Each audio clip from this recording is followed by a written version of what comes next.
Include करने के लिए क्या क्या चीजें जरूरी है इंक्लूड करते हैं, तो पूरा टॉपिक जो है वो लेकर हमारे बीच में है मतलब में उनका स्पेशली 9.5 साल का एक्सपीरियंस है सिर्फ इसी के लिए रिक्रूटमेंट के लिए।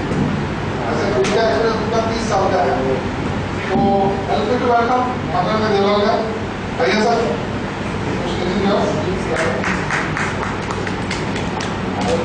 I think not required. हाँ चल हाँ नहीं चलेगा चलेगा। हाँ दौड़ेगा वैसे हम कम लोग हैं तो पीछे तक जाने का सवाल नहीं आवाज में। ज्यादा लोग होना वैसे आपका आवाज लाउड है। बुक किया है और उसमें लिखा है क्या लिखा है, कुछ लिखा है I have a dream for you. Okay अभी कि किसके लिए लिखा है, मैं आपके लिए लिख रहा हूँ या आप किसी और के लिए लिखने वाले? स्टार्टिंग विद यू, ये किसके लिए? आई have a dream for you, ये मैं आपके लिए लिख रहा हूँ या आप किसी और के लिए लिखने वाले? आप किसी और के लिए लिखने वाले, आप किसी और के लिए लिखने वाले। आप यहाँ से जाने के बाद किसी और, यहाँ से जाने के बाद मेरे लिए आपके लिए लिखना, मेरे और आपके दोनों के लिए, हम दोनों मेरे फैमिली और सबके लिए जो मेरे साथ जुड़े हुए हैं उन लोगों के लिए। Now when we talk of recruitment, अभी रिक्रूटमेंट जब आप बोलते हैं तो सबसे पहले दिमाग में क्या आता है? एज ए एंटरप्रेन्योर, आप सब एंटरप्रेन्योर हो, एज एन एंटरप्रेन्योर जब रिक्रूटमेंट बोलते हैं या रोजगारी बोलते हैं तो सबसे पहले अपने दिमाग में क्या आता है? एम्प्लॉयमेंट, वो तो ठीक है, पर बैक ऑफ द माइंड क्या है? रुपया ना पैसा में खर्च हो, इट इज नॉट एसेट। कितने लोग मानते हैं कि recruitment is an asset? Recruitment is an asset, fine. Recruitment के लिए आप जो भी अपन विल गो अहेड। ना ये जो है I have a dream for you, normally ये देखा गया है कि एंटरप्रेन्योर्स, क्योंकि मैं पिछले 1.5 साल से और उसके पहले भी एसएमई सेगमेंट और एमएसएमई सेगमेंट में काम किया होगा। एंटरप्रेन्योर्स के पास हम लोग कहीं भी पूछते हैं कि यार क्या प्रॉब्लम है, बोले यार मानसो सारा नहीं। That is a normal 80% of the entrepreneurs are that कि मानसो सारा नहीं पड़ता। હવે માણસો સારા કેમ નથી મળતા? એનું બેસિક રીઝન શું છે? Because as an entrepreneur they have not gone through the particular specification of recruitment. Recruitment में क्या होना चाहिए, कैसे होना चाहिए, उसके बारे में हम लोग पूरा एक सेशन लेंगे। It is a in depth on recruitment. जरूरी नहीं आपको पूरा के पूरा इसको आप आउटलाइन भी उसमें समझ लेंगे कि हमको क्या करना है रिक्रूटमेंट में, रिक्रूटमेंट के लिए क्या करना है। तो हम लोग फेस बाय फेस उसमें ही करेंगे। उसके पहले अगर 10 मिनट में आपसे लूंगा, ये जो लिखा हुआ है this is you identify only one person in your organization, okay, जिसके लिए आप ड्रीम करना चाहते हैं। क्योंकि देखिए आपका विजन है, पर जब तक आप आपके आदमी के लिए एक विजन नहीं बना पाओगे तब तक आपका विजन वो सेटिस्फाई नहीं करेगा। मैं आपको किसी एक आदमी को विजुलाइज करके उसके लिए आप ड्रीम करिए। Now that dream will become a goal sheet. आज पहले आप क्या करोगे, आप विजुलाइज करोगे किसी आदमी को, वो आदमी को विजुलाइज करिए कि उसके लिए अगले 3 साल के लिए आप क्या ड्रीम करना चाहते हैं। आप क्या उसको दोगे तो वो आपको कुछ देगा। क्योंकि क्या होता है आज के जमाने में पगार इज नॉट ओनली इम्पोर्टेंट। पगार सिर्फ आदमी आने के लिए और जाने के लिए लेते हैं। काम करवाने के लिए there are many things intangible, उसको दिखनी चाहिए। ट्रस्ट, प्यार, मोहब्बत, उस पर उसके कंधे पे हाथ रख के बॉस मैं हूँ, तेरे को कहीं भी प्रॉब्लम है तो चिंता मत कर, मैं तेरे हर एक जिंदगी में साथ देने वाला हूँ।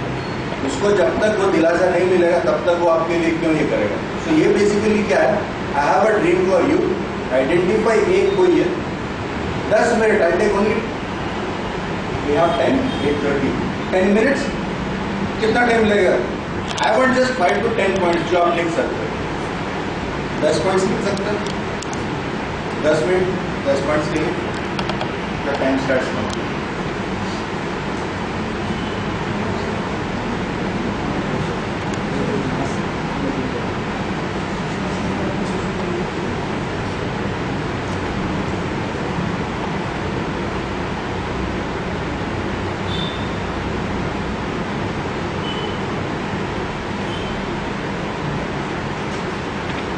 कौन से पॉइंट पे लिखना है? 10 points. I have a dream for you. First thing, आप विजुलाइज कर रहे हो कि आपके कंपनी में कोई एक आदमी, ठीक है चलो आप इंडिविजुअल सपोज हो, by chance there are people working individual, then you dream for somebody who is near and dear to you. कि आप उसके लिए क्या ड्रीम कर रहे हो नेक्स्ट 3 साल के लिए?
नीचे नाम में नंबर लगे।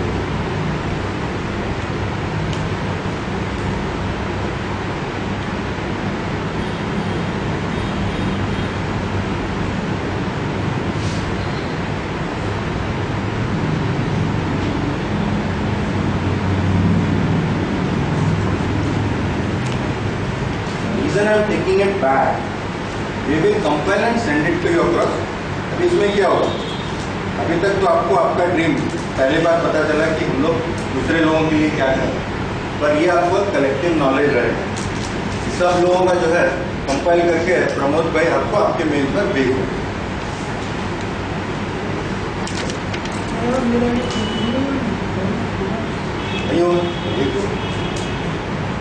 एक दो पॉइंट कम ज़्यादा हो गए तो भी चले। 10 कंप्लीट नहीं हो रहा तो एकदम कम ज़्यादा भी चलेगा। कोई चाहे एक होगा या 20 होगा तो 20 एक से 20 चलते हैं 20 से 20 know me, बराबर है। Many people might not be knowing me, क्या है? आप नहीं जानते, आपको मैं पहली बार मिला, आपको मैं पहली बार फर्स्ट टाइम मिला, आप तीनों को तो मैं मिला हूँ, आपको भी मिला हूँ, बराबर? My name is Makran Dev, we have introduced as such. I am into this market, sales and marketing, direct, indirect, institutional, corporates since last 25 years. Last 10 years I was into recruitment of insurance advisors and all this thing. और last 1 साल मैं जो है corporate company में entrepreneurs का training और उसके लिए स्पेशलिस्ट कोर्सेज ये कर रहा था, तो वो चालू है। ओके, उनके ये सोचा है कि रिक्रूटमेंट पर एक नया कंसेप्ट चालू किया है मार्केट में। वो कंसेप्ट के बारे में पूरे खत्म होने के बाद हम लोग बात करें। अभी ये जो कंसेप्ट है, ये कंसेप्ट भी नया है। I have a dream for you that is going to be slowly spreading around. और ये कंसेप्ट से एक बेनिफिट यह रहेगा कि जितने भी एंटरप्रेन्योर अभी तक जो स्पेसिफिक्स नहीं थे वो अभी स्पेसिफिक हो जाएंगे कि मुझे मार्केट में से किस तरह का बंदा है। I have a dream for you is a concept for entrepreneurs only. और ये कंसेप्ट पर स्लोली जैसे ही लिखा है, the moment I have 1000 entries I print a book and may be publish and give it to you because it's your dreams for your people. मेरा उसमें कुछ भी नहीं, मेरे पास सिर्फ एक कंसेप्ट है। कोई भी चीज जब शुरू होती है तो क्या होता है, एक आइडिया होता है। I have a dream for you is आपने बहुत बार सुना भी होगा, it's a small very this, पर इसको इस तरीके से इस्तेमाल कर पाएंगे कोई, ऐसा किसी ने नहीं सोचा। तो this is one. 3GP Jobs is a recruitment consultancy firm which is specifically working on to SME segments.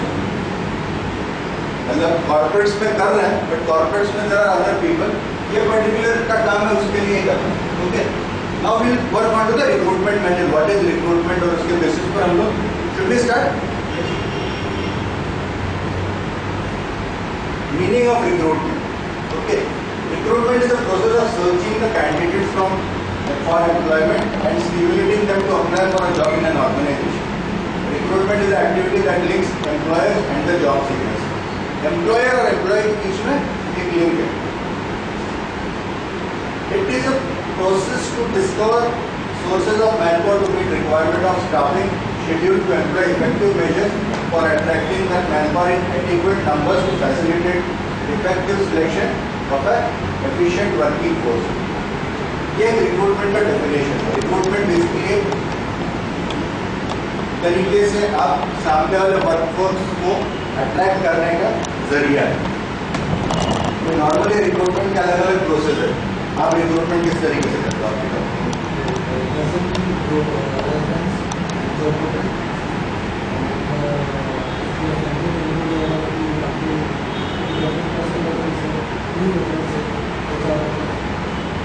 बराबर।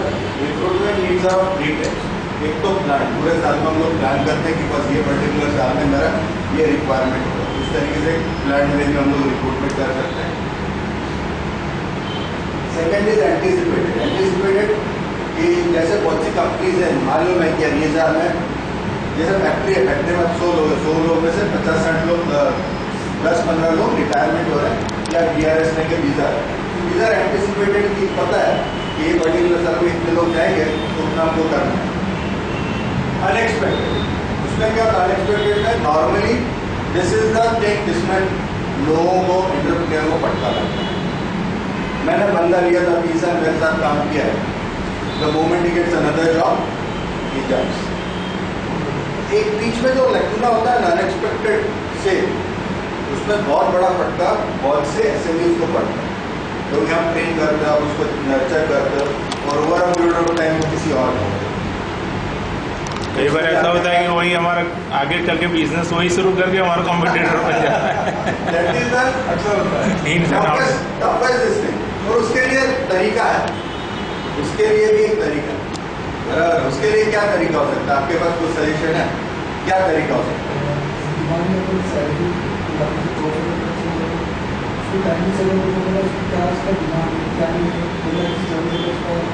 वो क्या चाहते हैं? उसका बेसिक जो नीड है उसको, बेसिक नीड तो हर एक आदमी पूरा करता ही है, तभी भी हो जाएगा। बेसिक नीड से आजकल कुछ नहीं होता। अब ये समझ के चलो बेसिक नीड आपका भी फुलफिल होता है तो भी आप ही के बिजनेस में बहुत बार कंटाला कर। Satisfaction is not a thing. Satisfaction के अलावा सक्सेस, आपके पास जो बंदा है वो सेटिस्फाई होने के बावजूद वो सक्सेसफुल आप उसको किस तरीके से करते हो is more important than second thing उसकी dreams. I have a dream for you, जब तक उसको सपने दिखाओगे नहीं और जब तक वो डे ड्रीमिंग और नाइट ड्रीमिंग करेगा नहीं कि बस यही बंदा है जो मुझे मेरे जिंदगी की नहीं है बात कराएगा, वो उसको लगना चाहिए। वो अगर नहीं लगेगा ना तो is simple employ and you are a simple employer. आप क्या करते हो? मैं टाइम पर आई हो तो हाँ चला काम ले सांझे डिलीवरी करवा ली, पता है चल पड़ा तकलीफ कैसे है तुम्हारा पेमेंट और जैसे चेक आप ले बाउंस कर सकते। So what we do, we go into the daily run. पिछले 20 साल से हम लोग वही करते हैं। हमने क्या नया किया? रिक्रूटमेंट करने के बाद ये मुझे बताइए कि आपने उसके अलावा क्या नया किया? आपने रिक्रूटमेंट करने के बाद उसको बता दिया कि सर आप जो आवड़े चलो भाई आना आपके चल चालू पड़ेगी। That's it. What addition? If I take a case study of organization with 50 employees, 50 employees 15 साल से अगर वो काम कर रहे हैं ना उनमें कोई एम्प्लॉयमेंट एंगेजमेंट एक्टिविटी नहीं है। एम्प्लॉयमेंट एंगेजमेंट एक्टिविटी समथिंग कि जब तक आपके घर में भी साल भर में अगर कुछ एंटरटेनमेंट एक्टिविटी नहीं होती है तो क्या होता है? There is a dispute, there is a conflict, there is a differences of opinion. अगर घर में हो सकता है तो एम्प्लॉय प्लेस पे क्यों, उस पर्टिकुलर प्लेस पे क्यों नहीं? तो हमें क्या करना है? Recruitment teachers you what all things as a entrepreneur I should do something. Employ engagement, मुझे किस तरीके का कल्चर बनाना है ऑर्गेनाइजेशन में, उनको मेरे ऑर्गेनाइजेशन के अलावा किसी और ऑर्गेनाइजेशन में जाने की दिलचस्पी ना हो। समझ गए? मैं अगर मेरे ऑर्गेनाइजेशन में उसको क्या क्या चाहिए, एक दिन बैठा हो तो बेटा तू जिंदगी भर की तेरी डिमांड्स और सप्लाई बता दे सकते, तो डिमांड बता मैं सप्लाई बता। और एक चीज है कि तेरे से मैं कॉन्ट्रैक्ट लिखवाऊंगा कि बस तेरी मौत होगी तो यही कंपनी और नहीं। समझ गया? So what I am targeting is that कि as a recruitment you should be in position to have that particular employ in such a fashion कि बस तू ये कंपनी का मालिक, चल तू ही कर, तू क्या करता है सोच। आप लोग इधर से इधर लेके जाना है, कैसे लेके जाता है? कितना % का भागीदार है? की एम्प्लॉय जो होता है ना उसको वो देने का, चल बेटा उड़ा। एवरी मंथ हम लोग हमारे फ्लाइट एक्टर में एवरी मंथ हम सब एम्प्लॉय को साथ में बैठ के एवरी मंथ में मीटिंग करते हैं और सबका फीडबैक लेते हैं कि भाई हमारे ग्रोथ और साथ में ग्रोथ करने के लिए क्या चाहिए, उनके भी देते हैं। और सेकंड आपने बोला ना उसी तरह हम लोग ड्रीम दिखाते हैं उसको एवरी मंथ, उसको 10-15 मिनट ड्रीम के बारे में कि देखो अपने को 2018 में सबको गाड़ी में घूमना है। अब ये हर एक एम्प्लॉय गाड़ी में घूमना चाहिए, हम ऐसा सोचा हुआ है। वो सब हम उसको हर एक साल का ड्रीम और गोल बताते हैं। मैंने कुछ इनको पूछा नहीं ना तो आंसर मुझे पता है। You don't know anything? No. We are doing the same thing. Yeah. मैं आपसे जो बात कर रहा है वही करना चाहिए। बेसिकली क्या होता है कि कोई भी ऑर्गेनाइजेशन में रेगुलर मीटिंग्स और एंगेजमेंट रहेगा तो आपको पता चलेगा कि सामने वालों को क्या जरूरत है और मुझे क्या जरूरत है। Are we engage in that particular. ये जो third and unexpected, can expect 80% of entrepreneur 80% of the entrepreneur fail because of this third. Plan और एक्सपेक्टेड तो मुझे मालूम है, अनएक्सपेक्टेड में वो फंसता ही। उसके लिए क्या करना है? उसके लिए मेरे पास सेकेंड लाइन ऑफ फोर्स हमेशा रेडी होना चाहिए, बिकॉज पूरी कंपनी भी खाली है, मेरा सेकेंड लाइन तैयार होगा, मेरा थर्ड लाइन तैयार होगा। उसके लिए क्या करना चाहिए? Next question, we need to outsource. Why outsource? Traditionally recruitment is seen as a cost incurring process in an organization.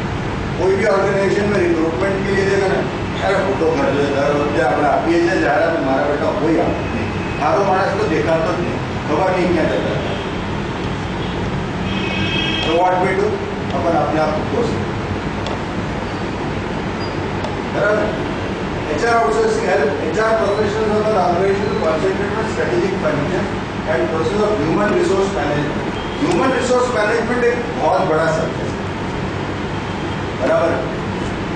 Human मतलब इंसान, रिसोर्स एक जरिया, और उनको मैनेज करना, लोगों के जरिए को लोग किस तरीके से काम काज कर रहे हैं उनको मैनेज करना है, इट्स डिफिकल्ट। क्योंकि ह्यूमन में सबसे बड़ा प्रॉब्लम है माइंडसेट, एक मूड। सुबह बीवी से झगड़ा हो गया ना, तो तुम्हारा मशीन में कुछ आके उंगली कर दिया, खत्म, बराबर है। तो फर्स्ट एंड फॉरमोस्ट थिंग, जिस तरीके से इन्होंने यहाँ पे रिटू प्रेयर, उसको सबसाइड करो, सेटल करो। हर एक ऑर्गेनाइजेशन में prayer is a must in the morning. Every organization should assemble, should have prayer for 10-15 minutes, not for God. भगवान तो स्टेबल ही है, वो हिलता डुलता नहीं है, पर इंसानों के मनो ये जो है वो हिलते डुलते रहते हैं, उसके लिए प्रेयर इंपॉर्टेंट। प्रेयर क्यों इंपॉर्टेंट है? इस फॉर दैट, बराबर।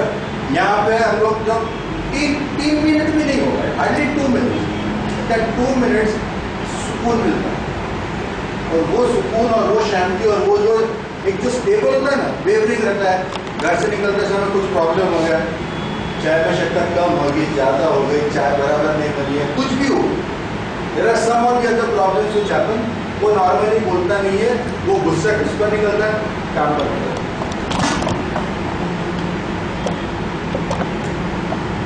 आउटसोर्सिंग का recruitment process helps to cut recruitment cost. Normally क्या होता है ना, जैसे स्मॉल मीडियम एंटरप्राइज में जहाँ पे लोग ये करते हैं ना कि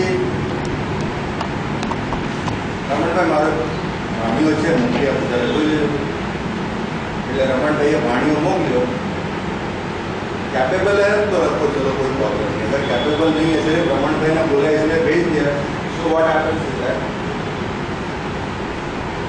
रिक्रूटमेंट फ्री में हो गया, but then that is a liability.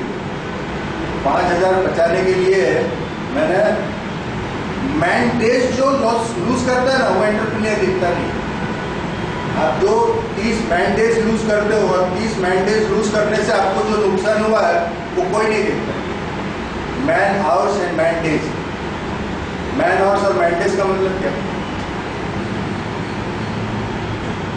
जो आके हमारे पीछे स्पेंड करने वाला है टाइम बिजनेस के पीछे।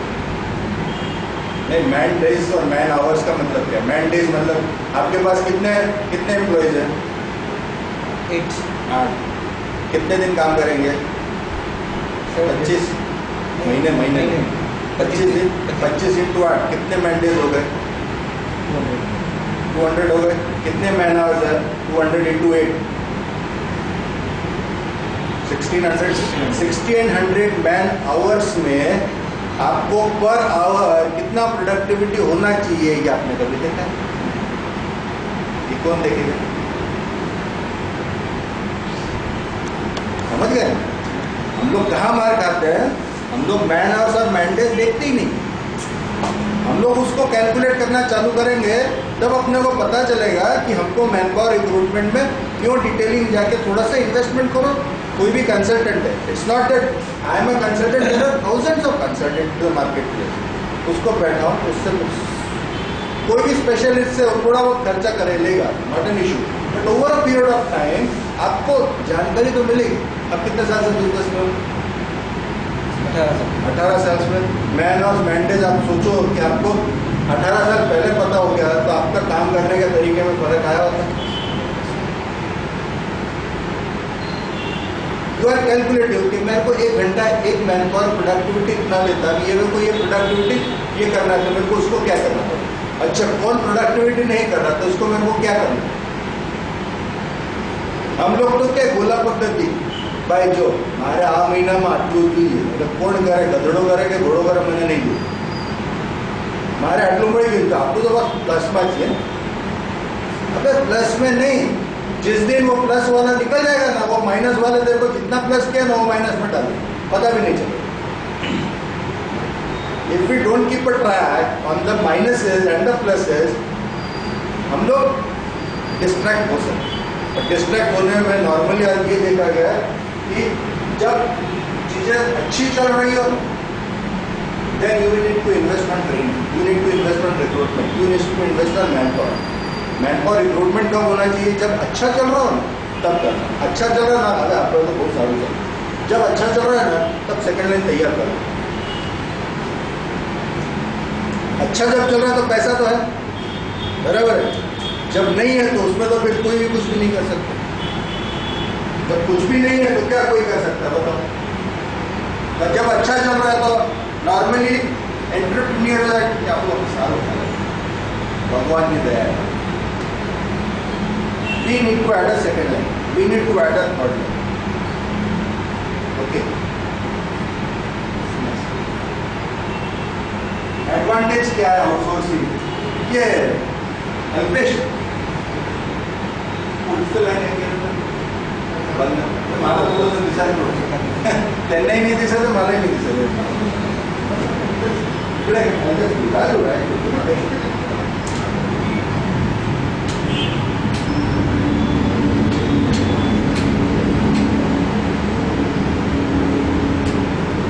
I think it's okay.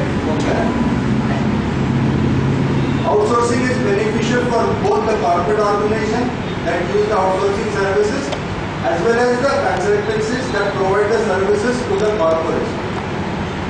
Apart from increasing the revenues, outsourcing provides business opportunities to service providers, enhancing the skill set of service providers and exposure to different corporate experiences, thereby increasing the expertise. अब इसमें ये कहना चाहते हैं कि जब भी आप आउटसोर्सिंग के कंसल्टेंट को बुलाते हो तो हर एक कंसल्टेंट का अपना अपना एक्सपीरियंस रहता है। वो जब आप शेयर करते हैं तो आपको क्या मिलता है, नॉलेज मिलता है। तो आप उसको यूटिलाइज करोगे तो आपको भी बेनिफिट है, नहीं यूटिलाइज करते हो तो आपको नुकसान है। आपको कुछ अच्छा ही जानने को मिला ना, खराब तो जानने को नहीं मिला, बराबर। करना नहीं करना आपकी इच्छा, बराबर। आज नहीं करना, हो सकता है 5 साल के बाद करो। और आउटसोर्स करने से क्या होता है कि एग्जिस्टिंग में डे टू डे जब रिक्रूटमेंट आपको करना है तो आप कितना समय निकालते हो, आपके पूरे साल में सिर्फ रिक्रूटमेंट करने के लिए आप कितना टाइम निकालते हो, और वो टाइम का कॉस्ट ही निकालिए और उसका सिर्फ 10% आप कंसल्टेंट को दोगे तो आपको अच्छा मैनपावर भी मिलेगा, आपको उससे अच्छा ज़्यादा। क्योंकि इंटरनल में क्या होगा मालूम है, वो जान पहचान वाला आएगा। अच्छा, जान पहचान वाला आएगा तो उसको तो भड़का भी नहीं सकते, उसको आप निकाल भी नहीं सकते, उसको आप कुछ बोल भी नहीं सकते। ऑन द कॉन्ट्री वो आपको बोल के आएगा, अरे भाई હવે એવું છે કે એ પેમેન્ટ નહીં આપતા, હું 3 વખત જઈ આવે તો ઓળખાણ છે એટલે આપણે કશું તમે એકવાર ફોન કર્યો मतलब कौन से समझ गए। प्रॉब्लम क्या होता है जान पहचान में कि हम उसको बोल नहीं सकते, ऑन द कॉन्ट्री तेरा जैसा है वो अपने को आगे बोल सकता है और वो अपने को आगे सीखा है और वो अपने ऊपर ये करे। उससे बेहतर है कि अगर मैं ओपन मार्केट से लेता हूँ तो ओपन मार्केट से मैं क्या देख के लूँगा, मेरे स्किल सेट और ये स्किल सेट मैच होते हैं। स्किल सेट बेसिकली जो है स्किल सेट मेरे को क्या चाहिए, मुझे ये पता होना चाहिए एज एन एंटरप्रेन्योर का मुझे क्या चाहिए। सारो मॉडल ये डेफिनेशन आज के बाद बन गया, सभी अच्छे। हमारा देखने का नजरिया कैसा है is more important. People are good, 2 हाथ 2 पाँव भगवान ने सब कुछ दिया, सबको सब कुछ दिया। Percentage of understanding plus minus हो सकता है, पर वो हम लोग ऐड कर सकते हैं। अंडरस्टैंडिंग अगर कम होगा तो हम लोग प्लस माइनस कर सकते हैं। बराबर, उसके लिए आपका और मेरा कुछ ये है नहीं, बराबर। The advantage according to corporates are turning the management focus to strategic level process of HR and human resource management, accessibility to expertise of service provider जो है उनका एक्सपर्टीज का आपको बेनिफिट मिल सकता है, freedom from red tape, adhering to हो सकता है कि अपने आप कोई पुराने एम्प्लॉय अपने खुद के रिश्तेदार को डाल रहे हैं कि मारो सेट साथ बहुत सारा चल दही ग्रेजुएट हाल मारा कंपनी नहीं लोग वो क्या करता है, खुद का लॉबी बना लेता है, और फिर बाद में क्या है, सेठ बोलेगा कुछ, काम कुछ और ही हो। रमन भाई इधर सुपरवाइजर, फैक्ट्री सुपरवाइजर, रमन भाई के सब पंखे बैठे, रमन भाई को ऑर्डर कुछ मिला, रमन भाई काम कुछ और ही कर रहा है।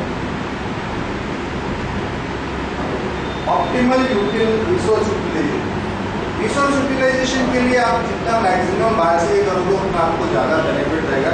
Internal resources over a period of time, 1 साल 2 साल 3 साल 4 साल 5 साल से ज्यादा इंटरनल रिसोर्स को आप यूज नहीं करना चाहिए।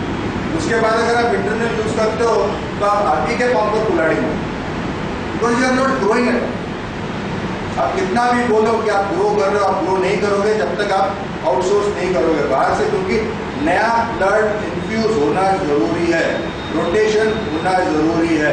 सेम आदमी एक लिमिट रहता है, बहुत ही एक्स्ट्रॉर्डिनरी है, स्किल सेट बहुत ही अच्छा है, बहुत अच्छा कर रहा है तो उसको कुछ नहीं, but there are a set of people आप कितना भी उसके लिए कुछ भी करो वो नहीं करे। और आप क्यों निकालना नहीं चाहते, करे अपने जा रहे कहीं जरूरत पड़े करे, ऐसे आदमी को तो रखो ही मत करे, जस्ट बिकॉज किसी के मर्जी पे कोई काम कर रहा है ना, तो ऐसे आदमी को तो रखना ही नहीं। That's going to spoil your thought process. Ultimately क्या होता है कि आप ऐसे आदमी को रखते हो ना कि जो 20 साल से, अभी 20 साल से आदमी रहने से क्या होता है, जो 20 साल का जो थॉट प्रोसेस है ना वही चल रहा है, या तो आउट है, मतलब वो नया आदमी कुछ आगे चेंज भी करना चाहेगा ना, सेठे मैंने आउट भी तुझे આવી રીતે है तो मैं कोई एवी રીતે नहीं, नया आदमी आता है उसको ही बिगाड़ते हैं, सिखा देते। नए आदमी को तो सिखाते, नया आदमी तुम ऊपर ला के दो ना तो ये आदमी काम करने का बंद कर दे, बराबर है। सो चेंज जो है ना, चेंज अच्छा है, पर चेंज को भी जो है ना बहुत सलीके से आपको ये करना पड़ेगा, और उसके लिए भी एम्प्लॉय एंगेजमेंट है, एक्टिविटीज है, और सामने वाले को समझाना है किस तरीके से, बस तू 20 साल से है और तूने अगर तेरी हरकतें बदली नहीं तो तेरे को VRS का पैकेट दे देंगे या तो फूड पैकेट देंगे तो वो बाहर निकालेंगे। डर जो उसके भी दिमाग में आना चाहिए, उसको ये नहीं लगना चाहिए कि अपने बापू जी ने पीढ़ी जापने तो कोई नहीं काटा, આપણે મોટા સીટ ને કઈ સુધાર આપણે કાઢવા નથી. There is a family history. There are many history, and that is the reason at many places there are people, मतलब वो क्या होता है ना, generation working, 4 generation working with 4 generation, can't do a shit, कुछ नहीं कर सकता. नॉर्मली ये देखा गया है कि जितने भी फैमिली रन बिजनेसेस है उसमें फैमिली रन बिजनेसेस में खुद के दादा पिताजी तो उनका बेटा 4 जनरेशन सेम थिंग वर्कर में चेंज करो, ये नहीं करो उनको निकालो, ऐड करो, क्योंकि 20-25 साल में थोड़ा बहुत तो ग्रोथ हुआ होगा, तो थोड़ा बहुत ग्रोथ के लिए एडिशनल तुम चेंज लाओगे, बाहर से इन्फ्यूज करोगे, उसको पुश करोगे, हो सकता है कुछ आगे जाए. Because the importance of recruitment is not growing business. Okay, success thing, business success, recruitment is not going to give success. Recruitment is going to give you stability at workplace. अब ये समझिए कि recruitment is an activity which will give you the stability at workplace. आप जहाँ भी काम कर रहे हो, आपको अच्छा लगना चाहिए कि नहीं. आप रिक्रूटमेंट क्यों करना चाहते हो अच्छे आदमी कि मैं अगर जाता हूँ तो मेरे पास ऐसा स्टाफ होना चाहिए कि मैं कुछ बोलूँ या नहीं बोलूँ, वो ऑटो रन में काम होना चाहिए. बराबर, हर एक आदमी यही चाहता है. तो उसके लिए करता क्या? उसके लिए basically there are basics you need to do it. Structured fair performance management हमको रखना है। अरे परफॉर्मेंस मैनेजमेंट सिस्टम जो है इनिशियल नहीं है तो ये भी होगा नहीं। परफॉर्मेंस मैनेजमेंट सिस्टम क्या होता है मालूम? परफॉर्मेंस मैनेजमेंट सिस्टम PMS बोलते हैं कॉर्पोरेट्स में होता है, एसएमएस में नहीं है अभी। इट वुड स्लोली हम इंड्यूस करेंगे और प्रमोद भाई ने अगर मौका दिया तो एक चैप्टर उस पर लेंगे PMS में। It's altogether different subject only then performance management. Okay, value creation, operational flexibility and competitive advantage. Therefore outsourcing help both organization and the consultancies to grow and perform better. It's a win win situation for both. बराबर है। आज के तारीख में जितने भी outsource consultancies हैं या मार्केट में है, अगर उनके पास नॉलेज है, वो आपके साथ बैठ के कुछ अलग करना चाहते हैं तो it should be utilized. It's not that 1%, there are many people, but you need to identify which is the good, you need to know which is the best. Basically सबसे पहले इसलिए मैंने आपसे जो लिखवाया ना, there is a dream for you, you should know what you require. जब तक मुझे ये नहीं मालूम कि मुझे क्या चाहिए, सामने वाला तो बेचने के लिए बैठा हुआ है, वो कुछ भी टोपी लगा के देगा, वो आके कुछ भी, तुमको ये पता होना चाहिए एज एन एंटरप्रेन्योर कि तुमको क्या चाहिए। उतना तो तुमको पता होना चाहिए कि तुमको क्या चाहिए, बराबर?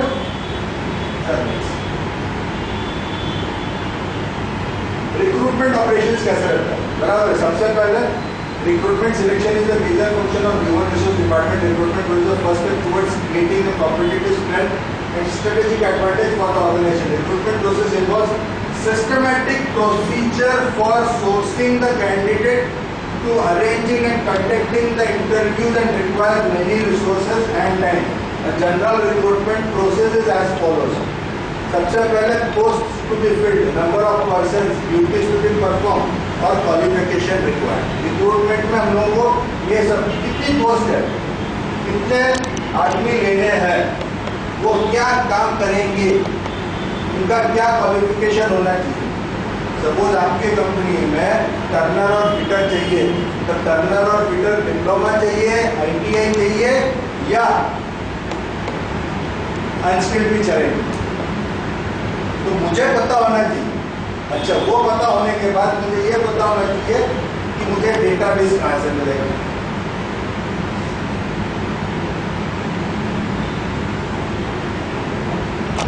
बाहर लिंक लगा देना, नो पार्किंग में। वैसे आप कॉर्पोरेट्स में, आप इंडस्ट्रियल एरिया में जाओ ना, तो एक पट्टा लगा रहता है, टर्नर फिटर चाहिए।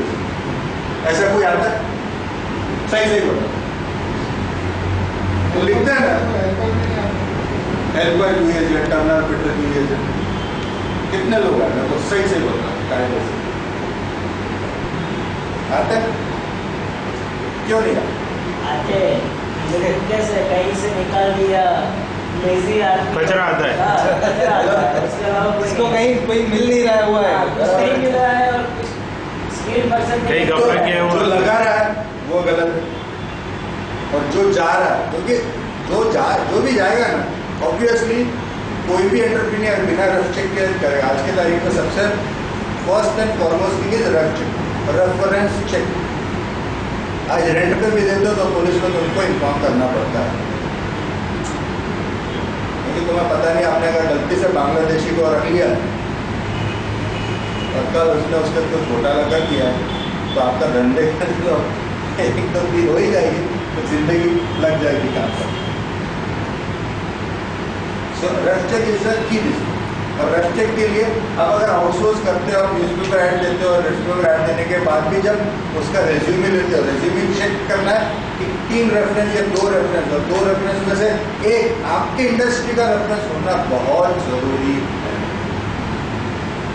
ये चेक करके जो रिक्रूटमेंट टफ है, recruitment is not easy, but एक बार कायदे से आपने सिस्टम बना लिया ना, तो यू विल एंजॉय। बेसिकली हम लोग क्यों ना पैसे कमाने की एक जरिया, और अगर पैसा कमाने ही जरिया है तो देयर आर कमा के रखा हुआ, मतलब there are many people I see who would have 100 crores if they just put into State Bank of India and they earn 10% interest also, पैसा तो आना है, मतलब भाई अननेसेसरी सुबह जाकर दिमाग खराब करना है और शाम को वापस दिमाग खराब।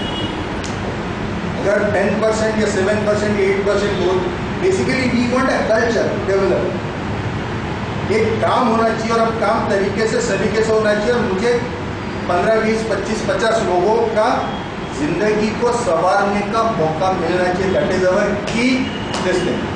The we became entrepreneur or we started the business is not to earn money. Believe me, अगर कोई बोलता है कि पैसा कमाने के लिए बहुत से जरूरत। आप शांति से सोचो ना कि आपने जितना पैसा कमाया उतना कितना परसेंट आपने अपने लिए यूज किया, और यूज करने के बाद भी are you happy? Main thing is that are you happy? So if you are not happy, we need to see the happiness in what I am supposed to get the happiness. कभी कभी करोड़ों का turnover करने वाला भी खुद का एक मकान नहीं बना सकता। नहीं, परसेंटेज ऑफ मार्जिन लो रहता है। सेकंड थिंग इज दैट उसने इतना इन्वेस्टमेंट इन्वेंट्री लोगों में इतना ज्यादा डाल के रखा रहता है कि उसके कारण see basically we need to know identify मुझे क्या चाहिए। ये मेरी जिंदगी है, जिंदगी में मुझे क्या करना और मुझे क्या चाहिए। इफ आई नो कि मुझे क्या चाहिए तो I am the happiest person on earth. मेरा एक अल्टीमेट गोल होना चाहिए। आपका अल्टीमेट गोल है 20 साल के बाद आप क्या करने वाले है? नहीं है।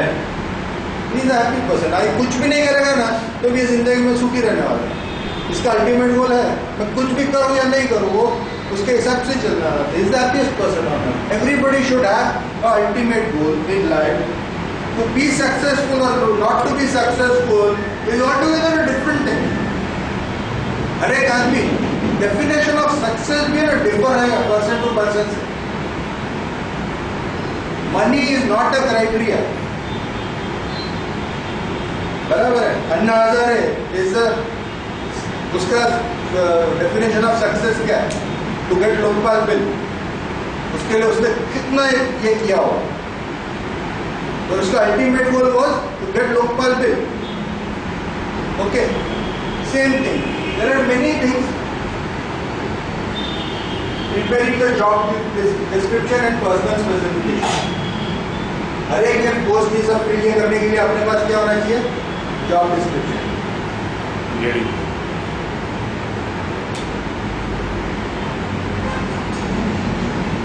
हमने देखा है 95% लोग क्या करते हैं, मतलब जो एम्प्लॉय आता है मतलब इंटरव्यू के लिए वो जो बोलता है उसके ऊपर ट्रस्ट कर लेते हैं। और कभी उसका जो पास्ट एम्प्लॉयर होता है मतलब जो इमीडिएट पास्ट एम्प्लॉयर होता है उसको कभी फोन भी नहीं करते, क्रॉस वेरिफिकेशन भी नहीं करते। मेजॉरिटी प्लेसेस पे जो 95% ऐसा होता है। उसने बोला कि मैंने इतनी सैलरी मान लिया है, ये वाला था तो सैलरी सर्टिफिकेट भी नहीं। ऐसा क्यों होता है? नहीं लॉजिक होना चाहिए पर वो ले लेते, ऐसा क्यों? मजबूरी है, तुरंत चाहिए वो जो मिलता नहीं है। प्रॉब्लम क्या है? मिलता नहीं है। चल आजा बेटा, चल काम पे लग जाता।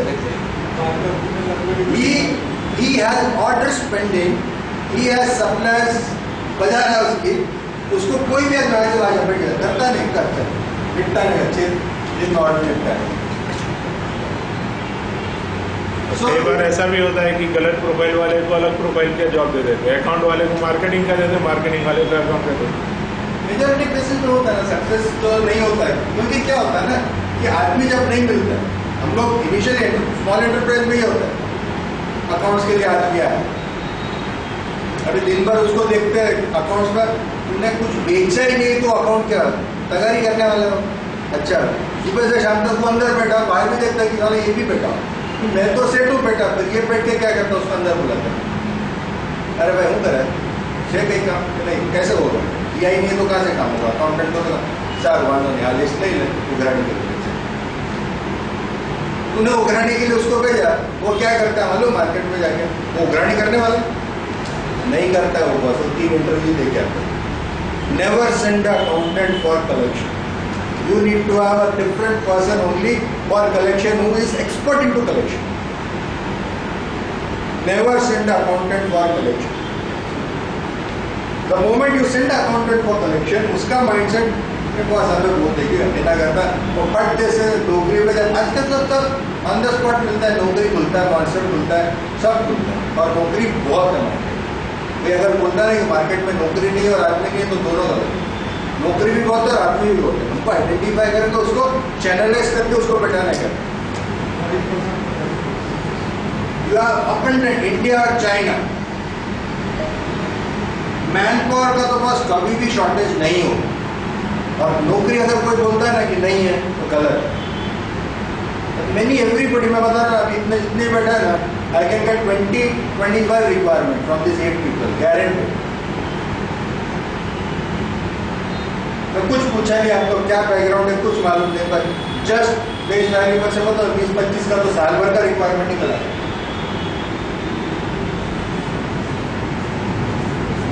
आखिर में मार्केटिंग में तो हर एक को चाहिए।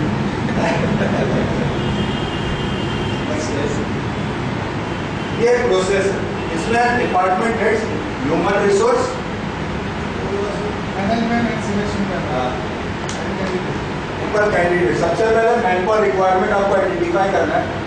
आप जैसे man power requirement goes to human resource, उसमें मैन पावर प्लानिंग बजटिंग होगा, यस या नो। अगर आपका बजट है तो फिर इनिशिएट सर्च होगा। इनिशिएट सर्च में क्या क्या होता है, एम्प्लॉय रेफरेंस होता है, इंटरनल पोस्टिंग और एक्सटर्नल रिसोर्सेज।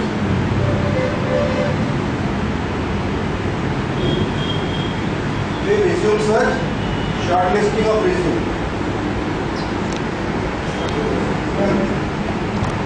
अच्छा ही लीजिए तो फंस गया खिली में फंसा है। पकड़ लिया उसने।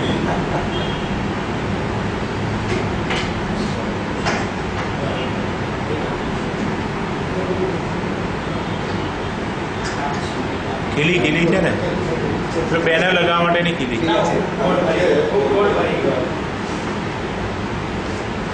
Initiate search. Thank you. Employ reference अपने जो भी एग्जिस्टिंग है, existing is the best people जिनसे हमको रेफरेंस मिल सकते। ओके, उन लोगों को स्कीम दो बराबर।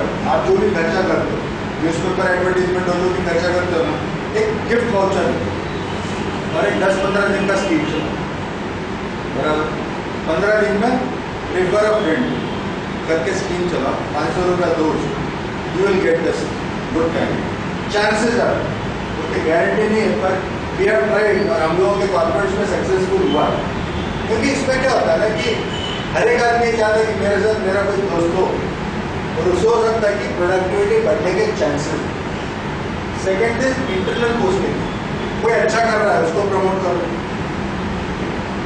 और नहीं मिल रहा है तो एक्सटर्नल सोर्सेज में देयर आर कंसल्टेंसीज है, उसमें पर एडवर्टाइजमेंट है, there are different ways and means, templates डालिए, रोजगार कचहरी में जाइए। ओके, रिज्यूम सर्च और रिज्यूम आपके पास आने के बाद उसमें शॉर्टलिस्ट करिए कि मेरे को जो चाहिए जॉब डिस्क्रिप्शन में वो कौन से मैच कर। वो एक प्रोसेस हो जाने के बाद प्रिलिमिनरी इंटरव्यू, टेक्निकल है, HR पहले और टेक्निकल हो, तो कॉर्पोरेट्स के लिए कैंडिडेट सिलेक्टेड अगर होता है या रिजेक्ट होता है, रिजेक्ट होता है तो बाहर नहीं हो, सिलेक्ट होता है उसका रेफरेंस चेक करो। ओके, रेफरेंस चेक करने के बाद ऑफर बनाएंगे, ऑफर बनाने के बाद वो ऑफसेट करता है तो उसका ज्वाइनिंग फॉर्मेलिटीज करेंगे। ज्वाइनिंग फॉर्मेलिटीज करने के बाद मैंने जो लिख के दिया है, क्या लिख के दिया, have a dream for you. जब तक इनिशियली वो जैसे ज्वाइन करता है, spend half day new employ के साथ, कंसर्न अथॉरिटी और द HR हेड और द टेक्निकल हेड और व्हाटएवर, एक आधा दिन स्पेंड करिए। वो आधा दिन स्पेंड करके उसको ये लगना चाहिए जिंदगी में बॉस मैंने जो डिसीजन लिया is the best, you should not depend on the decision. In the day आपको ट्रस्ट नहीं है ना सपोज, मत लो कैंडिडेट जब तक